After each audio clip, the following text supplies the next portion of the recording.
No, brother, you do it well. Thank you. Ladies and gentlemen, welcome back to the True Life Podcast. Hope everybody's having a beautiful day. Hope the sun is shining. I hope the wind is at your back. I hope that you realize there's something beautiful about to happen in your life. I got a great show for you today. And normally I start off with an introduction for someone that is based upon all their accomplishments. This gentleman I have today has an incredible amount of accomplishments, but I thought I would start off with a little something different. So here we go with a new type of true life introduction for the one and only Amil Patel. In nature's gentle tapestry, I find my remedy, a whisper from the earth, a Sufi symphony. Medicine from meadows, secrets in the breeze, a celebration of life, the soul at ease. Beneath the azure sky where wildflowers sway, healing hands of nature, a gift each day. In meadows bathed in gold and forests deep and wise, the elixir of existence in every sunrise. The dance of leaves, a waltz with dappled light, heals the spirit's wounds in nature's tender sight. The river's lullaby, a soothing, sweet refrain. Medicine flows within, washing away the pain. Within the garden's heart, blooms of every hue, nature's silent whisper, healing ever true. Herbs and petals and delicate embrace bring solace to the soul, a touch of nature's grace. Each sunrise, a new verse in life's sacred song. Nature's pharmacy abundant, a place to belong. Among the ancient trees beneath the open sky, medicine and beauty in every butterfly. With gratitude, we roam through this sacred land, nature's loving touch, her gentle guiding hand. In the Sufi's gaze, we find a sacred trance. Medicine in the dance, a timeless, joyful dance. Life's rhythm and its rhyme in every heartbeat found, nature's subtle cure in every sight and sound. Celebrate the gift, the world's magnificent art in the Sufi's embrace, nature's healing heart. Mr. Patel, thank you so much for being here today. Thank you. Thanks, George. That was great. It was beautiful. Well, thank you.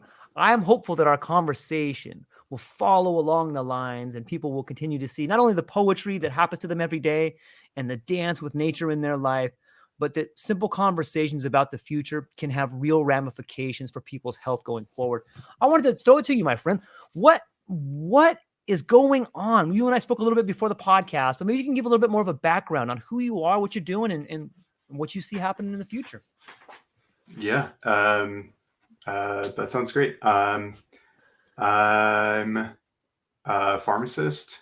I'm also just a regular guy. I'm just a regular dude. I've been fascinated by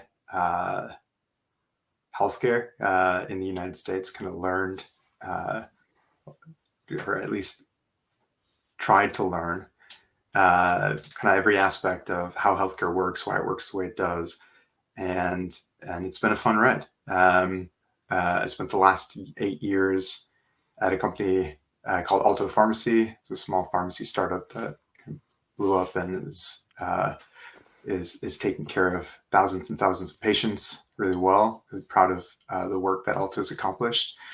And my co-founders and I just started Meeko Health this year, and we're focused on our passion as mental health and the evolution of mental health and the space that we're in. Mental health. So many of us are striving to find and define what that is for ourselves.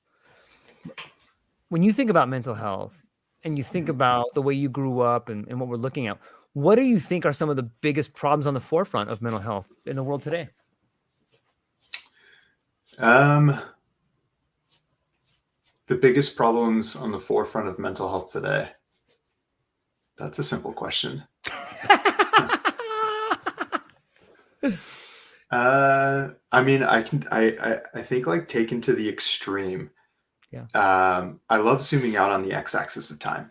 Sure. And so when I zoom out on the x-axis of time, I think we have an extraordinarily primitive understanding of mental health. I think human beings like generally want to stay alive. right? Yep. And that's kind of like the goal of biology, I guess, right? Is like stay alive. And so we're incredibly smart creatures. We've kind of like poured so much science into the physical side of our bodies and like how to hack staying alive as much as we can. Like we've done incredible work, right? Like Yeah. surgery, invasive surgery, um, uh, medication management for disease states. Like we made so much incredible progress on our physical health, and we still have a long way to go. I'm so incredibly excited for what the future look like. Gene therapy. I mean, there's so much potential. When I think about mental health, and especially why I'm excited about this period of time, I think about mental health. I think about uh, like kind of objectively, we've done so little, and a lot of this is because we've shelved kind of these novel therapies, psychedelic therapies, for decades, Right. right? And that's its own issue and learning. But I think the thing preventing us from this unlock is just more rigor and more understanding of mental health and like and where it comes from.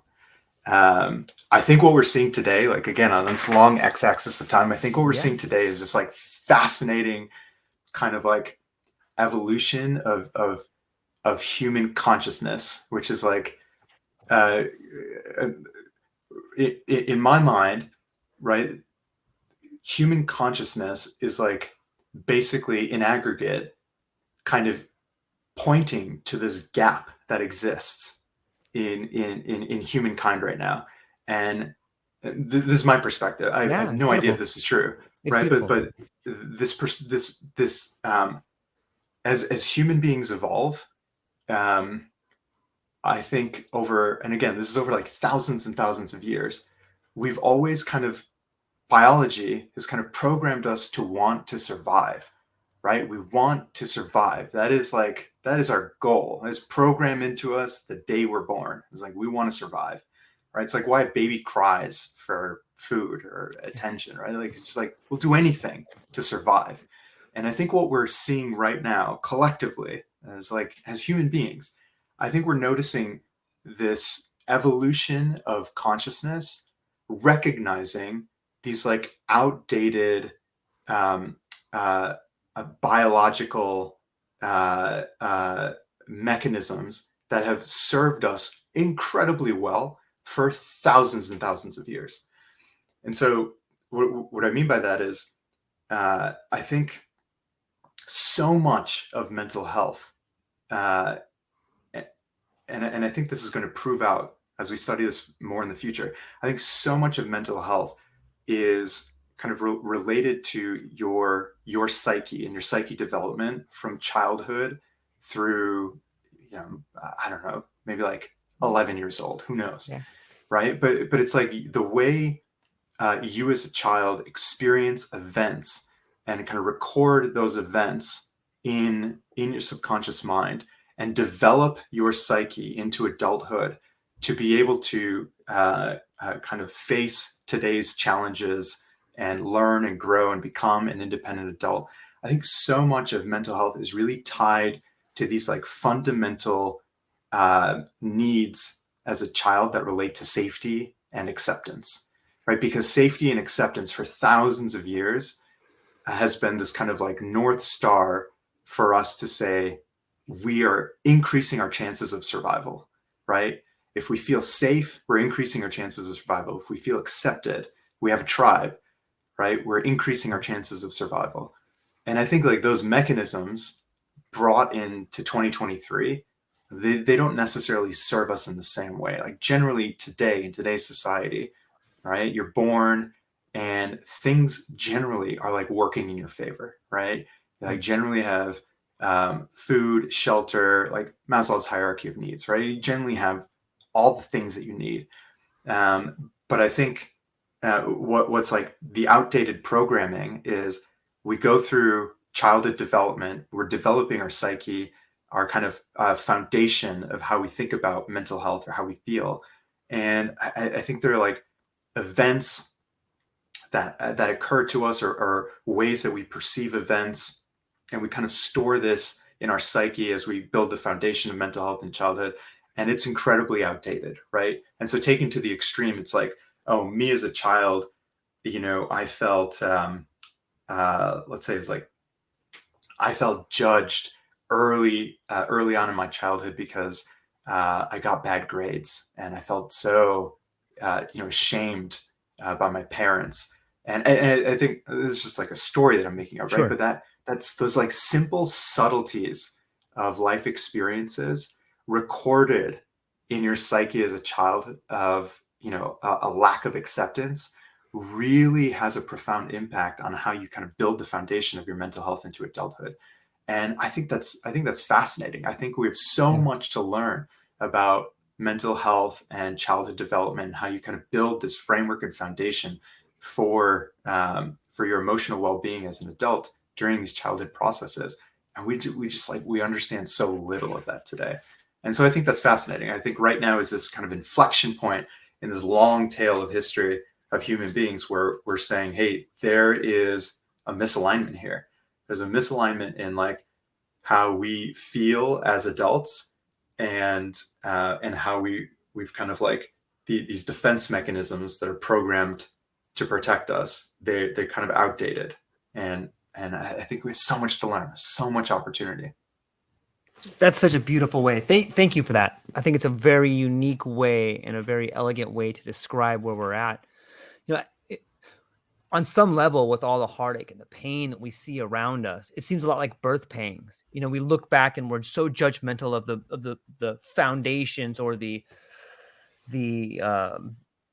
infrastructure that got us. Oh, that was wrong. I can't believe they did that. But maybe we should be celebrating the fact that we're here. And now we can look back and be like, okay, let's fix this. Like maybe it should be, when I look back at some of the ways in which we have treated other parts of us, and by other parts, I mean us. I think it's, in my view, I see us as one giant organism. And I think that could be a way moving forward to better understand the human condition. And by the human condition, I mean all of us. Because when you start looking at stuff like the DSM, you start realizing that, hey, these are just symptoms. Everything that people have written in here, whether it's bulimia or whether it's, ADD or ADHD or whatever sort of ailment, most ailments seem to be symptoms of a society that's sick. I think when we begin looking at our society as a unit, then we can begin seeing mental health as like, hey, this is our collective health. And if there's a guy living under the bridge, part of me is sick. Like, how can that happen? I can't let that happen. I don't have to go out and save him, but I can start working towards making his life better. When you do that, you make your own life better. Do you see the future of mental health being the understanding that we're all part of a superorganism? Yeah. I love it. Yeah, I mean, again, like taking the extreme, we kind of are, right? I love thinking things in a long x-axis. Yes. So like taking the extreme, and it's like take this conflict in Israel and Palestine. Yep. Right. This conflict in Israel driven by Hamas, and like there's so much there to unpack, and it's like massive atrocity, right? Yep. And I think like, again, like zooming out, I don't know, maybe it sounds silly, but it's like there's so much hurt and trauma that needs to be resolved. And again, like this thing's really interesting. It goes back to this deep human condition of safety and acceptance. This is like my land, right? This is my land. Without land, without a home, how can I be safe? Right? Without a place that I call home. This is the essential kind of at the essence of the conflict that's happening to our brothers and sisters in the Middle East right now. This is the essence of the conflict, is this deep-rooted sense of safety. And again, over the long x-axis of time, we're going to look back. I really hope, and I actually believe this in my heart to be true. We're going to look back at these events in a textbook, and I'm like, what, wow, like what a challenging learning process, because it is essentially, what is our plan? We have Earth, and we need to figure out a way to, and Earth is finite. It is not infinite. It is finite on a long enough x-axis of time. We are super smart, right? And so you have to have some amount of like um, uh, hope and determination that collectively we're going to make things better. We're going to like actively work on the climate crisis. We're going to actively work on a myriad of different things that are going to allow us to survive and thrive on Earth. But eventually, Earth's going to be non-inhabitable, right? And so we I don't collectively need to know. figure out, yeah, like that's just not going to happen, right? Like the sun's going to expand, the whole thing. Well, see And that. so like Sorry. we got to figure out what to do collectively. And like when that happens, right? When that happens, I think we're all going to be closer to what you describe, which I think is a good thing. It's like one organism. We're going to be like less extreme shades of color, right? We're going to be like more intermingled. I think we're going to like probably sort out a bunch of our religious and like beliefs issues. And I think we're going to all be like one very cohesive community. And I think it's a question of like, what are all of the struggles and challenges that we're going to face and overcome? Inevitably, we're going to overcome them on like our slow walk in that direction. And there's a lot of pain. In the process of fertilization, when like a sperm meets an egg, do you see, like, isn't that kind of what's happening now? Like you're seeing the process of fertilization. Like when I think about pain, when I think about struggle, when I think about wars, when I think about death, I think about something being born. Like that, it seems to me like that's what's happening now. You know what blows my mind is the fact that you had mentioned one day we're going to look back on this in our textbooks.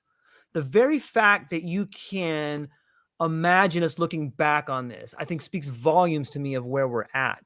You know, the moment you can look back on something means on some level you're already ahead of it. You can see the past. You can't see the past when you're in it. You know, if you and I are in the midst of a slugging when we're punching each other in the face, we're not thinking about what's going to happen at the end, or we're not looking back on it. But I think it speaks volumes of where we're at in the world of mental health when we can already look at where we've been and be like, this is what's happening now. In some ways, we're creating the future by having this conversation. But I think that all of the things that we're talking about today are fundamentally going to change mental health for the better. And I think we're struggling to find a worldview. I think we're struggling to find we're struggling to understand shared sacrifice and shared goals. And until you figure that out, you can't really have a solid mental health because there's the struggle in there, right? Is there something to be said about? Is there something to be said about that? I'll just pass that back over to you. What do you think?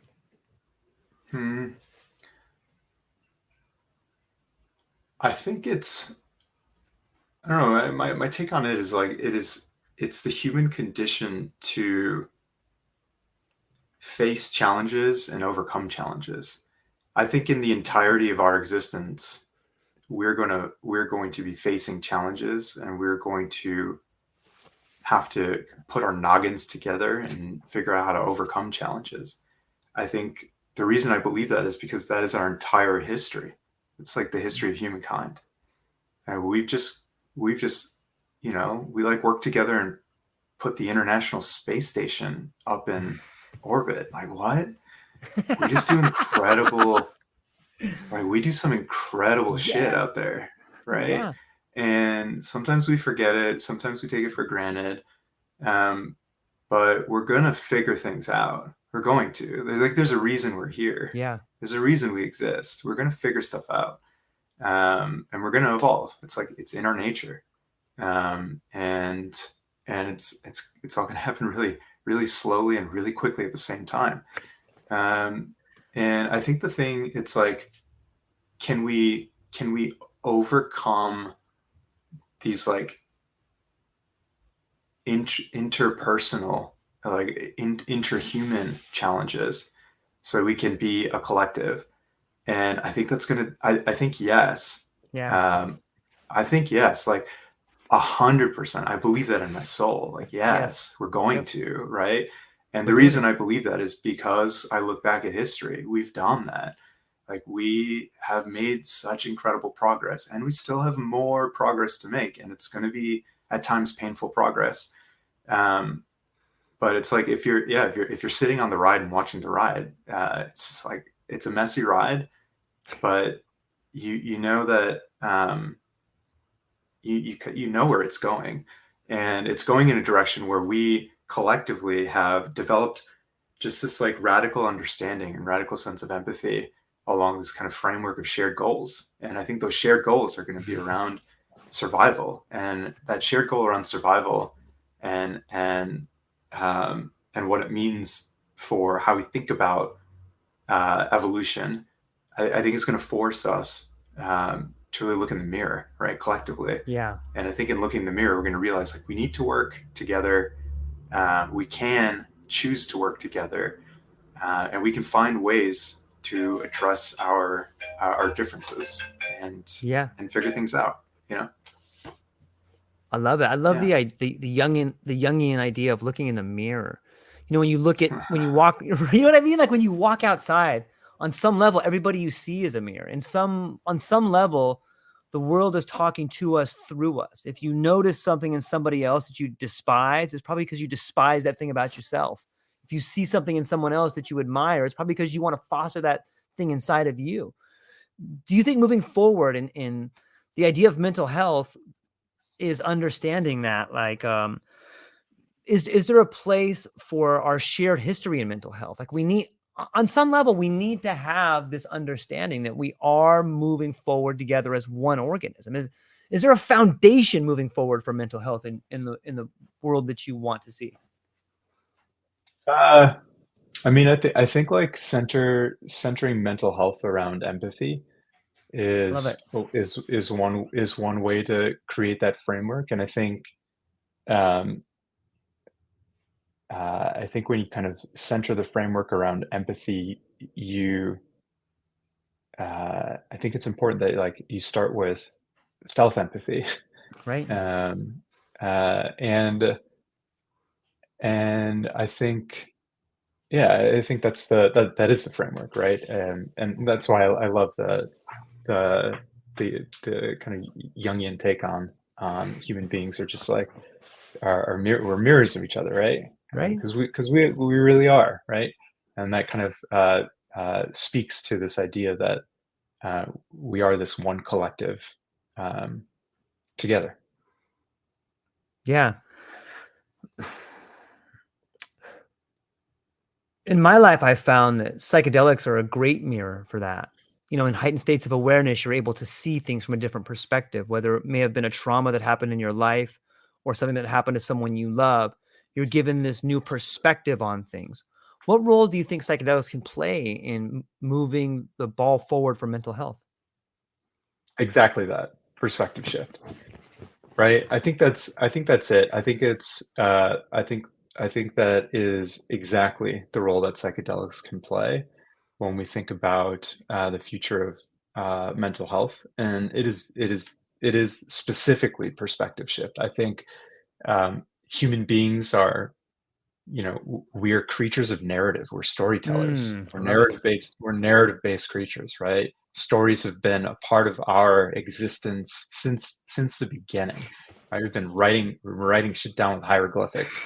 Yep. And when you think about stories and mental health, it's like mental health. When you boil it down, it's really like, how do you feel, right? And when you're describing someone how you feel, you're telling them this like inner story. And like, this is what's going on in my head, and it is a story. And I think what's powerful is this holding the idea that there can be many perspectives to this story that you're holding on to, and that's where I believe psychedelics play a role. Different psychedelics are going to allow you to look at things in a different light, different way. um, to me, it's like, you know, it's like you're walking into a castle, this massive castle, and you've just got you've got your candle, right? It's like super dark, and you've got your candle, and to explore this castle, you're like walking around, and you've got your candle, and you can really only see what's in front of you, right? Yeah. And I think when you think about explaining your kind of your state of mental health, or someone's asking you how you're feeling, you're describing your perspective by holding that candle, right? That's just how we are. And I Yes. think It's I really think psychedelics kind of allow you to stand inside this castle, and you're able to find the breaker box, and you can turn all the lights on in the castle, and you're like, oh my god, right? I can see everything right now. um, and and I think that perspective shift with integration is how you kind of start to kind of reshape mental health. I love it. I love the idea of the candle in the darkness. There's a I don't know where I read it, but it's something along the lines of when you shine a light into the darkness, you're made aware of how much more darkness there is. I love that. I I love guess that. on some level too, this reminds me of James Joyce's Ulysses, where he speaks about Mm, history is the nightmare from which I'm trying to awaken. And maybe it's our collective history. Maybe it's this history we've been conditioned with our whole life to hold on to. Hey, here's this thing called truth. Hold that for a little while. Well, that mm, idea of holding on to truth gets really heavy. It's really cumbersome, especially when you start bouncing up against ideas like this truth thing over here. I think it's kind of bullshit. How can that mm. be? That's very difficult for someone to hold on to. And I think it starts to, the weight of cognitive dissonance starts to break down the barriers around you until you go a little crazy. Like that's got to be part of the mental health scheme too, right? Yeah, I think I think I think one thing that will will help is really just like education Yes. on what to expect. Also, like, what is truth? What truth is your truth, right? It's like, Just a word. right, it's just a word. And when I think about what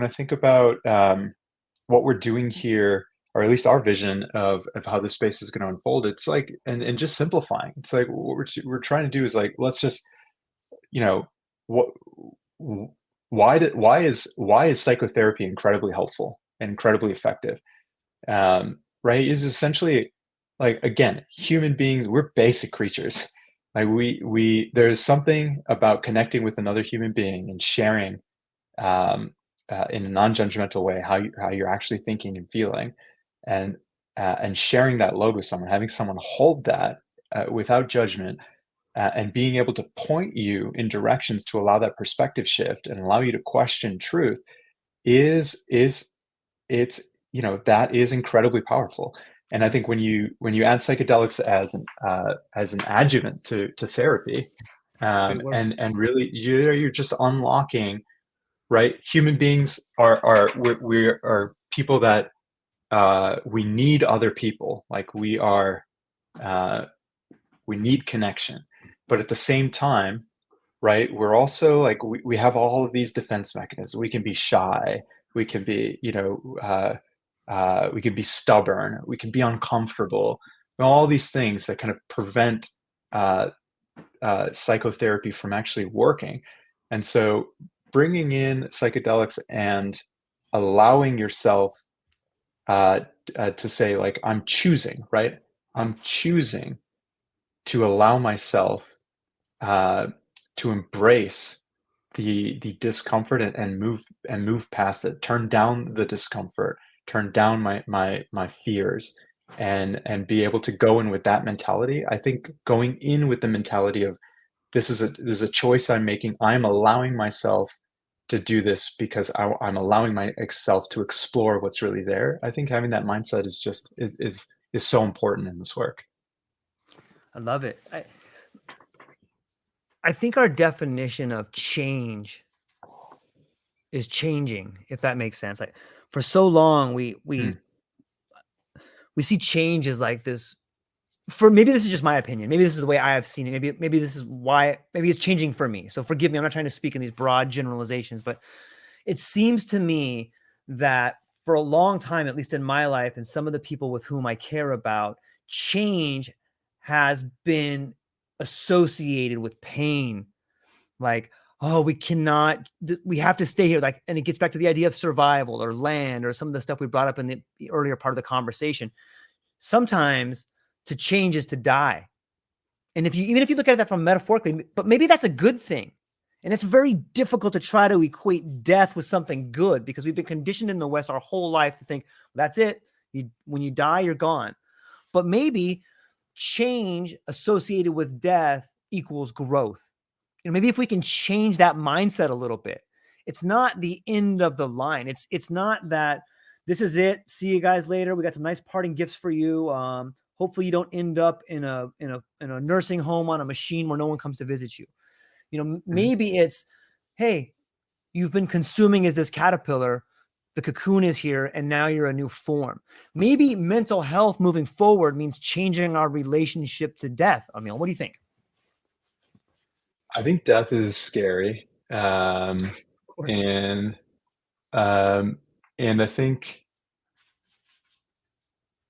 I think people are always going to be worried about death. I think that's good. I think that's good to be to have a healthy fear of death.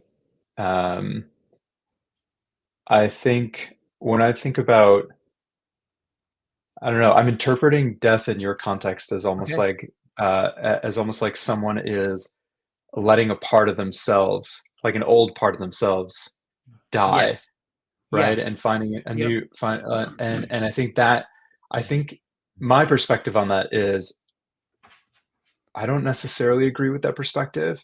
Okay. I don't know if again, like I think holding that perspective for people can be a little bit unnerving or frightening. Like, oh, I'm gonna like radically change as a human being. Like there's an old me and a new, and I think I go back to what we were chatting about earlier with this just like radical self-empathy, and like nothing needs to die, right? It's just like you are perfect. You are absolutely perfect the way you are. You have been perfect since the day you were born. Um, no change needed. Um, right? But if you're willing to, and if you want to, and I believe everyone should be able to have the opportunity to grow and broaden your perspective and learn. Like again, we are human beings. We're the most curious forms of life that we know of to date, right? We're incredibly curious. And so to allow people that are ready to for people that are ready to allow them to get curious about themselves in a way that um, uh, helps them with their mental health and really just allows people to have a sense of agency in their lives is incredible. And um, I don't think the framework of people going into psychedelic assisted psychotherapy as thinking about ego death or Mm, there's an old me and a new me. I think like in general, I think the framework here is just your evolution, your ability to broaden your perspective and continue to grow. And you're always going to have parts of you, right? Like you were born, you've been perfect since the day you were born. Um, but when you're ready to explore, and if this kind of modality of treatment allows you to have a higher sense of agency in your life, then that if it's right for you, then that's an opportunity you should go after. I love it. What about a whirlpool? Like maybe we're a form. Like the water, the whirlpool is a form, but there's constantly new water being recycled through it. Is that better than the one of dying? The whirlpool. I don't know. I don't know if that's better. I don't like dying. I know I you don't like don't. dying. But Why don't you? I Like, why is that a problem? I don't get it. Like, yeah, well, because I'm it's a glad you negative asked that. connotation. Please, I'm glad you asked that. I think, and this could just be me, right? Like, who am I? But someone I awesome. think, I think I think when I think about mental health in aggregate, I think it's important to me. I really want people to know that they're not broken, that there's nothing wrong with them. Nothing needs to die. Right. They're perfect the way they are. They have every right to think the way they think, to feel the way they feel, and all they need is, again, all they need is a shift in, and not even a shift. They need to broaden. They need to allow themselves to open up their perspective, and uh, and that's why I've just, when people chat about this type of care, and chat about the idea of um, moving on from like an old part of themselves. It's just, I want to remind people that uh, like I want them to love uh, and appreciate this person that they are right now, and the challenges that they're facing right now are valid challenges, but just deep appreciation for every experience, whether positive or negative, that have brought them to this point in life. I think is something that we can all remind each other, to just have deep appreciation that we're here, that we get to like be on this ride. This ride can be really challenging sometimes, and it can be really hard to talk about, and it can be really hard to ask for help. It can be really hard to find help, and we should all kind of work collectively in figuring out that problem. Um, but I want to remind people that they're absolutely perfect just the way they are, and I think in mental health, like I think hope is really fragile, and I think hope is incredibly important to hold on to. Um, and so I always want people to instill in themselves this like deep sense of gratitude for themselves and hope. I love it.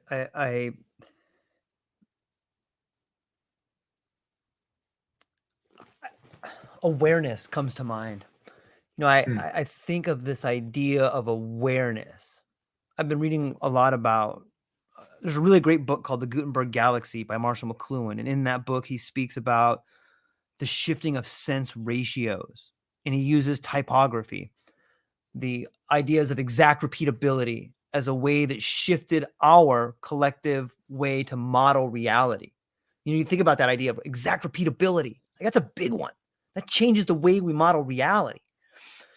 Is it possible that, and when I hear you talking about the way in which you hope people are able to see and love themselves in the now, is it possible that we're on the cusp of a sense ratio change, the same way typography, according to Marshall McLuhan, changed the way we model reality? Are we at a stage right now where maybe we can begin to model reality in a different way by changing yeah, like our sense ratios? yeah, totally. Why not? Oh, yeah, why not? Why? Yeah, why not? Yeah, like I- we're you're changing, um, like taking to the extreme over time. If you have just radical self empathy and empathy for those around you, it doesn't mean everything's perfect, right. but it kind of changes the way in which you show up and manage debate and manage differences. I think it brings humanity. It kind of redefines how you bring humanity back into behaviors and actions. And so, yes, 100%. The idea that we could understand our behavior in a different way is mind blowing to me. That can change everything. Um, that we can change our behavior in a certain way. Yeah, yeah, I think Well, so. I agree. but but the way It's we crazy. look, like, yeah, like, I don't think I'm It's saying crazy. it accurately. Like the idea that Look at the things yeah, look please. at the things we've done in our past. We've done some Yes. pretty fucking wild shit. Horrible, but And amazing at the same horrible. time. Yeah, but like we've got some rough edges, right? Yes. We're seeing this now in the Middle East. Yes. Um, we got some rough edges, and so yeah, I think if you radically, taking to the extreme, if you're in a place where um, uh, human beings have their basic needs met and fulfilled, and every human being has this deep sense of safety, acceptance, and they're able to kind of climb Maslow's hierarchy. I Right. think you really change kind of the throughput of our kind of collective species. Like, who knows what we're able to accomplish? And I also believe that this is like a natural progression of things. I think we have to get to where we are. We have to get through this to naturally move to our hopeful and bright future, which is like, we got to figure out mental health. And oh my God, there's so much we got to figure out there. Like I mentioned earlier, I think childhood development is huge in understanding the foundation that you lay for your own psyche and mental health. And there's so much to learn and understand there. So much. Is it fractal? You know, like, imagine someone, maybe yourself or someone you know, that's a violent person, and now just extrapolate that out. Take the long look at the x-axis, and that is humankind. Is what we're seeing right now a violent outburst in the Middle East, in the human condition, the same way someone who's frustrated about a parking spot, maybe not the best way, but you know what I'm saying? Can we see in the individual that's happening in the world? Does that make sense? Yeah, that makes sense. I think the emotion, like I think we all share the same emotions. I think we all share the same emotions. I think the narratives that we attach to those emotions are different and subjective and unique to each and every one of us. And the actions, like the behaviors and actions that we take based off of the narrative that we attach to those emotions, are unique and subjective to all of us. But I think the underlying emotions that we're all feeling are the same. Are they contagious, you think? Like, it seems to me when we talk about storytelling and narratives are a way to contain the contagion of emotion. You know, there's so much that's put into the storytelling, and it's so powerful. You know, and we know that illness is contagious. If I get sick, then you can get sick. Is on some level the emotions of the people where I am in Hawaii contagious to the emotions of you? Just even talking to you now, in some ways it's contagious. But is that, I think we could factor that into the world of mental health. Like, what happens on this part of the planet is coming to that part of the planet. And you hear it in the language all the time. When the US catches a cold, the world gets sick. You know, it's in the language already. Like, why? And if we can agree that the illness is contagious, then shouldn't health be contagious as well? It is. It is. Right? It's like, let's simplify that. It's like, Okay. it's like when you are in a movie theater with a bunch of strangers and you're watching a really sad movie. It's like everyone in that movie theater is moved by that sad movie and that character journey. And it's the same thing if it's an incredibly inspiring movie. Like, everyone, including me, was like incredibly moved by the Mighty Ducks. I was like, oh my God, what? Is like, how inspiring, right? Yeah. I mean, like, I think emotions are contagious, and I think, again, I think as we learn more about mental health, I think one thing that is worth thinking about and worth bringing awareness to, as we all enjoy this ride, is the infrastructure through which we receive information, which is the media. Again, because humans are just fucking incredible, we're also seeing the evolution of how we create and consume content, which I think is speaking to how amazing we are at evolution, right? Like, we are calling out and noticing how large media channels are able to do exactly this, like drive not only national narratives, but also kind of like the national media carriers can be seen as like the movie. And all of us are like people sitting in the movie theater watching this movie. And if this movie is all about hatred and aggression, Yes. like we're all gonna feel that, right? And so we have to be thoughtful, and I see breadcrumbs of this today, which is great, but we should be thoughtful about throughout the course of our evolution. We should be thoughtful about how are we consuming content? What do we pay our attention is holy, and what are we paying attention to? What is deserving of our attention? And are we bringing awareness to the kind of the emotions, where we put our attention? Are we bringing awareness to the emotions that occur when we put our attention focused in a certain direction? And I think we're going to get smarter and smarter about this over time, and we already are. Yep. Yeah. Yeah. It doesn't take a whole lot of concentration to look back and see how fast things are changing. Yeah. Right. It's happening as fast as you can snap your fingers. And in some ways here's an interesting idea. Sometimes our intuitive nature, like if we spoke recently just a moment ago about how emotions can be contagious. And on some level, if we follow that strand, we intuitively know on some level what's wrong with the other person. We may not know exactly what caused it, but we can see heartache, we can see stress, and on some level we know what's wrong with that person. However, sometimes that intuitive nature leads to judgment, which is, what do you think is the relationship between our intuitive nature and judgment? And not that judgment's always bad, but sometimes that judgment can be bad. What do you think is the relationship there between our intuitive nature and judgment? I think judgment's always bad. Okay. I think discernment is not. Well said. I think judgment is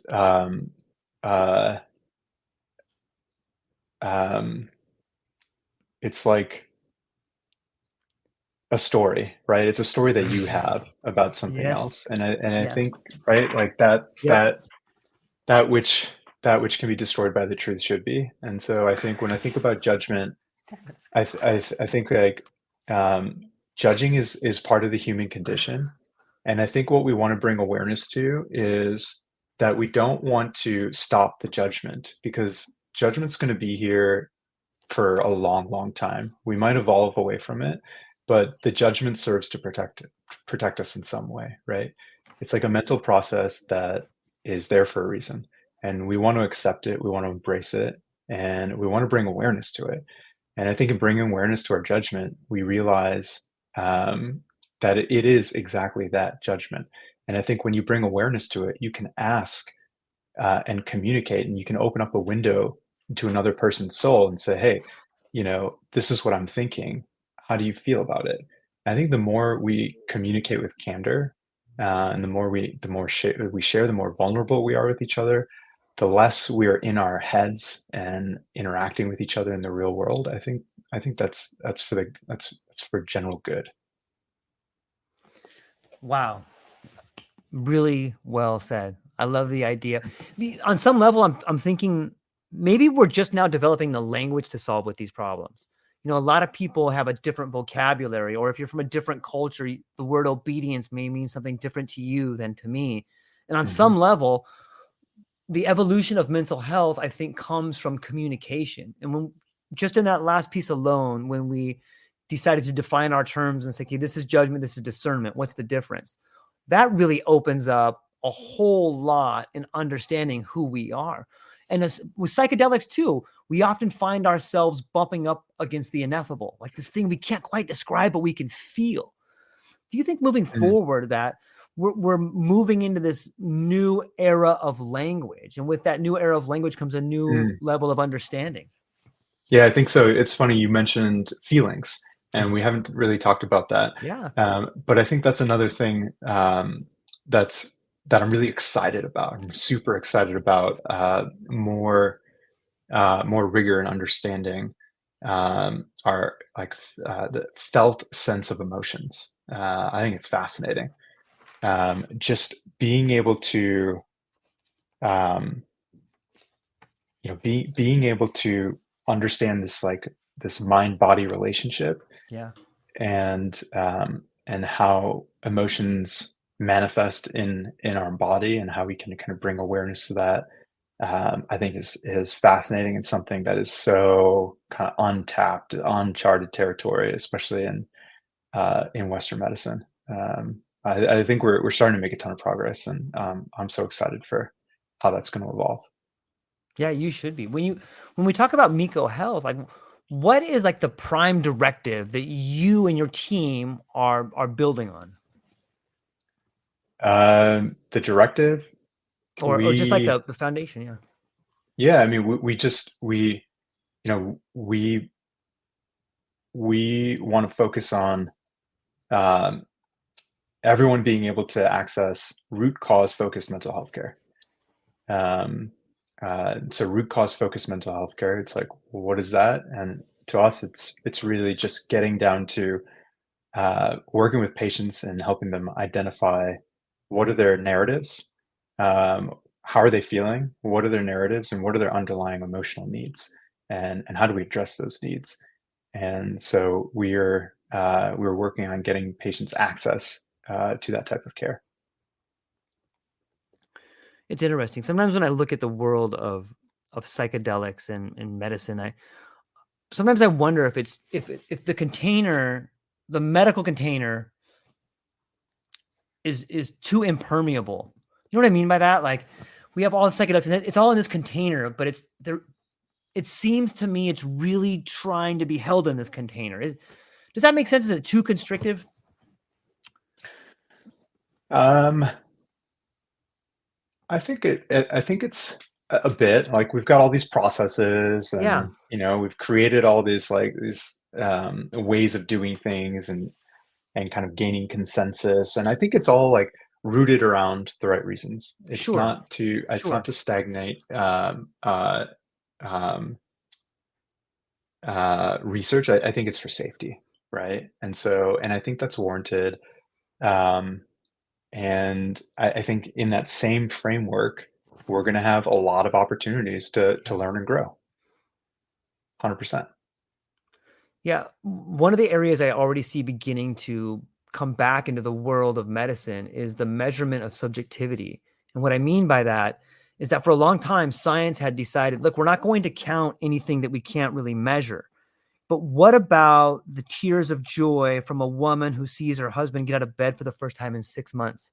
What about a mom who sees their kid get dressed for the first time in a week, or takes a shower? Or, what about a questionnaire where they give a question to the wife of a guy who was abusive and is like, is your husband less of an asshole since he's been doing this? Like, these are all measurable things that I see moving back into the world of medicine. That makes me excited. That makes me excited for the world of mental health. What about you? Is there some trends that you see happening in this world that are really exciting for you? I actually have a differing opinion on this. I think when we Okay. think about mental health, I actually am concerned about the ways in which we take uh, uh, the physical kind of construct or roadmap that we have. The roadmap that we have for physical health, and kind of laying mental health on top of that. One concern that I have is around diagnosing, the requirement of a diagnosis for mental health conditions.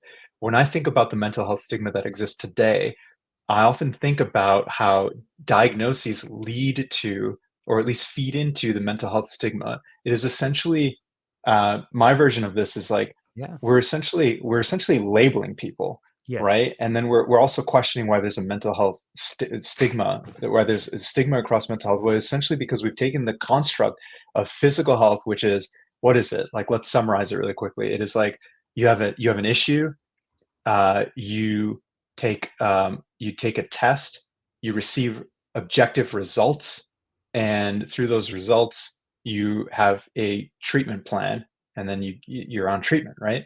And so Yeah. it's like, okay, I feel short of breath constantly. It's like, okay, I will let me take your blood pressure. Your blood pressure is objectively high. I'm going to put you on a blood pressure medication. And it's like, and your diagnosis is hypertension, right? And for mental health, we've kind of, like, that is a very objective test. Let me put a sphygmomanometer around your arm and measure your blood pressure. And for mental health, it's like, if you take that same kind of arc, I don't like it, right? It's kind of like, I have an issue. Okay, let me talk to someone about it, or let me have you take a test, right? This is like, okay, PHQ-9, because I need to confirm that you have depression, and then I need that diagnosis so that I can decide if I'm going to give you medication. And to me, it's like, this is not the purpose of mental health. Mental health, in my mind, sure, there'll always be room for diagnoses, right? Like Sure, there are mental health conditions that are diagnosed, like bipolar disorder. There's so many things. This space is going to evolve, and there are going to be reasons for diagnosis. When I think about someone with depression, anxiety, PTSD, when I think of someone that has like an emotional or behavioral health issue, and we want to kind of bucket them or label them and put them in a box and treat them with SSRI or certain class of medications. To me, I think we're going to look back on this Yep. in a couple hundred years, and we're going to be like, we're going to change it all, right? I genuinely believe this. I think we're going to look back and be like, what the hell were we thinking? The future of this space is going to be like, okay, someone has a mental health issue, right? We're not going to label them. We're going to have them talk to someone and allow them to allow themselves to have the vulnerability to effectively chat with someone about exactly what they're feeling, what story do they have, how are they feeling, give us the whole spiel, right? And then it's essentially, how do we work with that patient in helping them identify these challenging emotions, identifying the narrative that they have around those challenging emotions, and then working with them on perspective shifts. And so to me, that is like not a diagnosis that sticks with you for the rest of your life. You need medication for the rest of your life. For me, I think we're going to think about mental health as an opportunity to deepen your understanding of yourself, an opportunity to explore something about yourself that you're not able to process because of a challenging emotion, because of a challenging event for something. But it's like maintaining the integrity of this human being, that there's nothing wrong with you. You are not broken, right? Because of reasons that we yet don't understand. I believe a lot of it has to do with childhood development. Yeah. But for reasons we don't understand, you had an experience that created an emotion, a strong negative emotion, and you have a story around it. And this story, instead of being processed, this story continues every day throughout your life. The volume of that story is turned up every single day, and you want to talk to someone about it. And so you need support in deepening your understanding of this part of you that is really challenging. And we're going to support you, and you're going to come out the other side. It brings me back to out the other side, when you come out the other side, you are going to have a deeper understanding of yourself, such that you've now developed a higher sense of agency. The volume, the noise on this narrative has essentially, you can control the volume on this noise. That is agency. You can realize when the volume is really high. And because you deepen your understanding of where this narrative comes from, what this emotional need is asking for, you can turn the volume down and continue on with your life day to day. I think we're going to look back at mental health and not say that, oh, this feeling that you have is wrong and we need to remove it from your life. We're going to look at mental health and say, this feeling is interesting. Let us seek to understand what's going on there. And then as this feeling kind of continues to pop up throughout your life, because it's a part of you, how do you manage it? Instead of reacting to it, how are you in control of it? And how do you kind of work with it? And I think this is a huge part of psychedelic-assisted psychotherapy, one that my co-founders and I are really focused on and want to get right, which is integration. Like, this is the process of integration. It is not kind of rejecting or tearing away parts of you, but it really is like deepening your understanding of yourself, your emotions, and how can you manage them so that you can develop a sense of agency in your life. I love the way you explained it. I love the idea of the volume control and agency, and getting people to see that they are their own worst enemy, but also the cure. They also are the solution to their own problem. Who else They're could better? perfect. They're They're okay. perfect. Yeah. Right. They're absolutely, human beings are absolutely perfection, right? And we just need, everyone's perfect, and we just need help managing these kind of challenging emotions. We need to be able to ask for and receive support. Yeah, getting out of our own way seems to be an issue sometimes. Mm-hmm.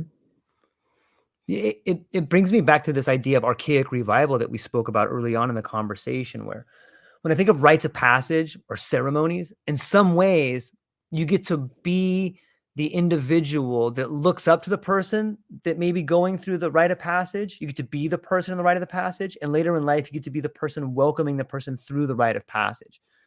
On some level, I think that there's an agency there the ability to get to see yourself in all three of those positions has been something that's been stripped away from the Western model of medicine.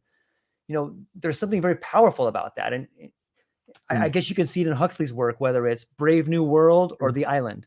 Is it this medical model of here we're going to do it in this linear fashion where these are alphas, betas, or are we going to do it more in like the fashion of The Island, where look, we all play these different roles in life, and if you're a young man and you can watch your brother go through this ceremony, you know what to look forward to.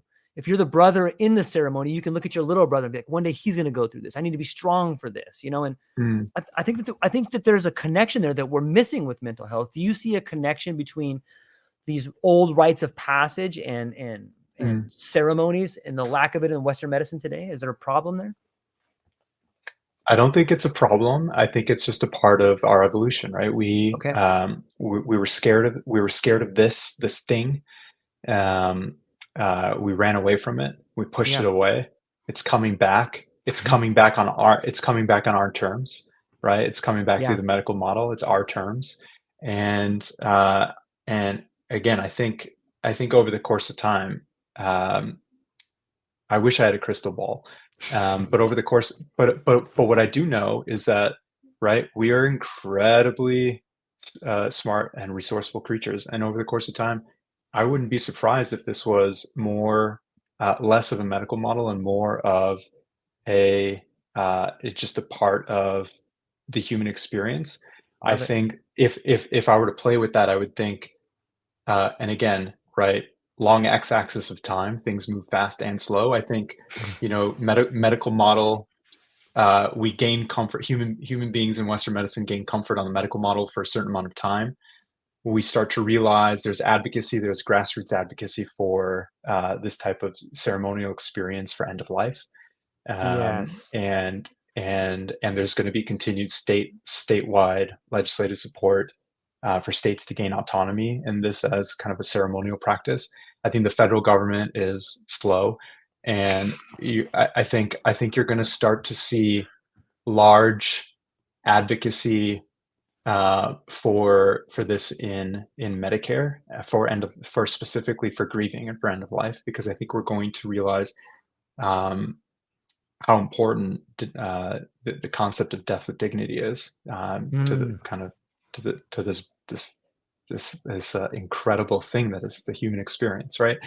And so then I think after that, we're going to start normalizing the process of grieving, the process of dying with some of these medicines outside of, probably initially within the medical model, and then more kind of on the fringe edges of the medical model for end of life, and probably more into like a ceremonial practice with patients and then with their families respectively. And then after that, I think there's going to be further unlocks to say, hey, there are other areas in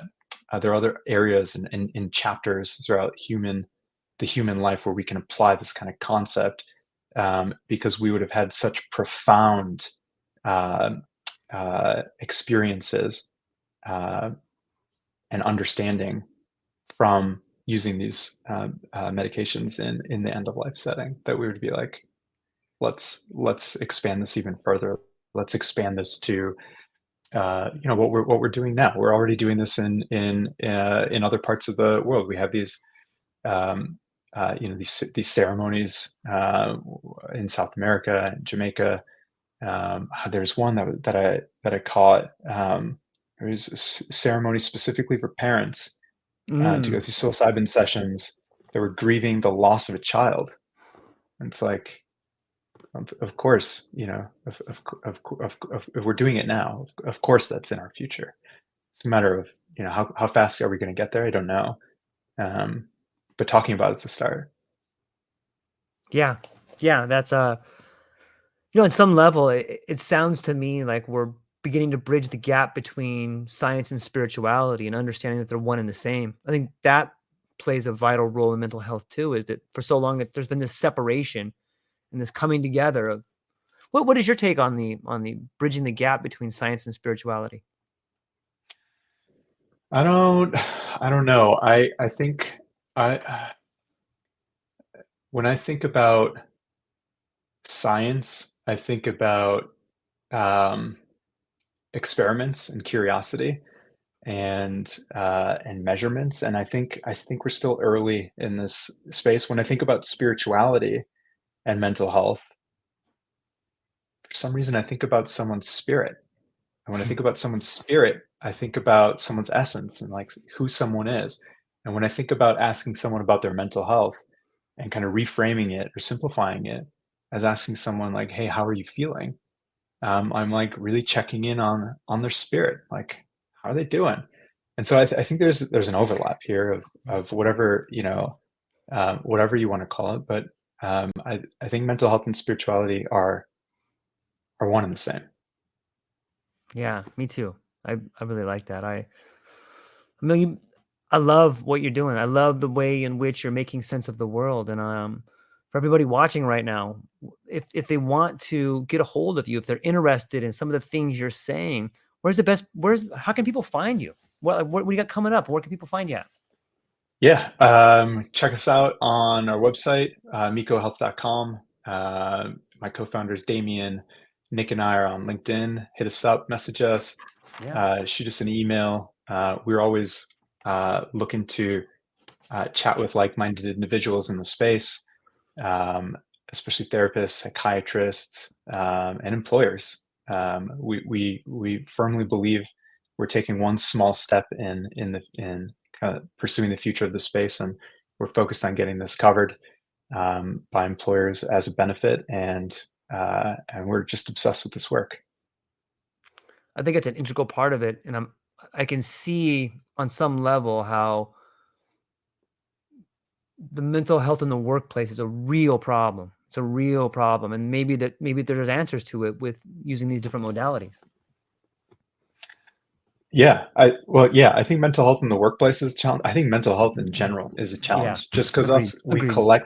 we collectively, again, we have a really, really primitive understanding of mental health. And I think with where society's at today, with FDA approval of pending approval of MDMA, COMP360, with society accepting ketamine, and again, I think it's really important that we're using these medications as an adjuvant to psychotherapy. Mhm. I think we are huge proponents of this kind of new ethos of mental health care, and we believe that it's going to really positively impact tons of people's lives.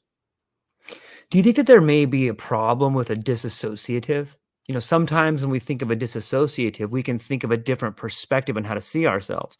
But a disassociative could also be something that causes us to run away from the problem that we need to face in order to get better. I think so. I think we should be really mindful of what data looks like over time, and we should continue to study uh, data and outcomes data. I think one of the things that's really important is companies that are working in this space need to measure outcomes data at the top of the funnel and bottom of the funnel on a patient by patient basis. And I think what's interesting about these medicines is I think they're going to be incredibly unique on an individual basis.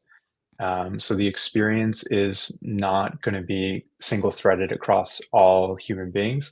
I think it's really similar to today, right? It's hard to think about now, but it's really similar to today, looking back at how we're currently treating mental health, which is like, hey, try this SSRI. If it doesn't work, maybe we'll put you on a different one. If that doesn't work, maybe we'll move to a tricyclic antidepressant or an SNRI.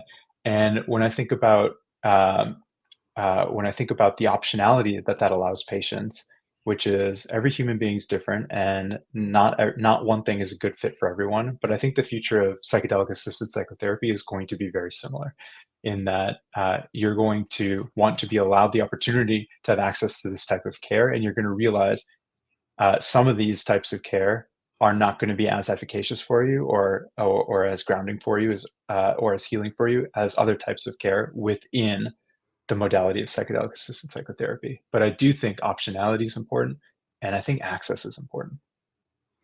So here's a question that is unique. I think you'll have a unique perspective on, and I think a lot of people in the world of medicine sometimes think that there's maybe too much money being spent on trying to discern the mechanism of action. Like there's too many variables. We may never thoroughly understand the mechanism of action. It works. Why can't we move forward with it? How do you decide that something works? I think you can see someone's life getting better through the tears of the people around them that love them, and they're coming back to life. They're rejoining with the world around them and reconnecting. Yeah, yeah. I think today society as a whole, like we like checks and balances, right? And Yeah, this all yeah, comes down to safety, agreed. right? Safety, responsibility. We trust the government. Too much. Too much. Right? We like right. We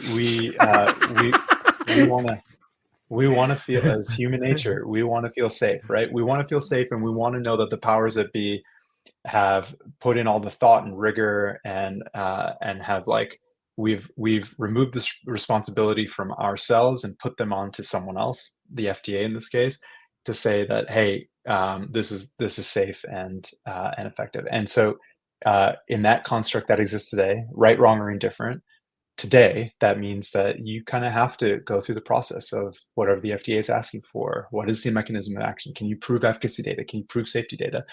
And I'm of the position that that's a good thing. Like let's play Right. on the playing field that exists today. And again, over time, it's going to evolve. Remember when we used to go to the barber shop and we used to have infections and we would do bloodletting like 100 years ago?